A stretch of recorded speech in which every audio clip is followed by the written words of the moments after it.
April மாதம் வளர்பிறை பஞ்சமி date திதின்னு பார்க்கலாம். அதாவது பங்குனி மாதத்தில் வர வளர்பிறை பஞ்சமி ஏப்ரல் 2ஆம் தேதி காலையில் 7:45 இருந்து ஏப்ரல் 3ஆம் தேதி காலையில் அதிகாலை 4:10க்கு பஞ்சமி தேதி முடிகிறது.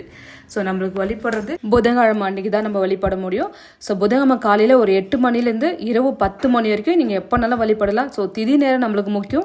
பஞ்சமி திதி நேரம் இருக்கும்போது அம்மனை வழிபடலாம்.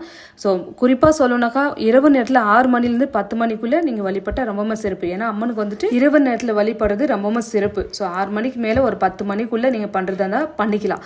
ஒருவேளை உங்களுக்கு டைம் இல்லைனாக்கா நீங்கள் ராகுகால யமகண்டை தவிர மற்ற நேரத்தில் அம்மனுக்கு எப்போனாலும் வழிபடலாம். ஸோ திதி நேரம் முக்கியம் நம்மளுக்கு. அந்த நேரத்தில் உங்களுக்கு டைம் எப்போ கிடைக்குது அப்போ பண்ணிக்க. இது வளர்பிறை பஞ்சமி. செல்வம் செழிப்பும் குடும்ப வளர்ச்சிக்கு நல்ல விஷயத்துக்கு எல்லாத்துக்குமே அம்மனை நம்ம வழிபடுறது வளர்பிறையில தான்.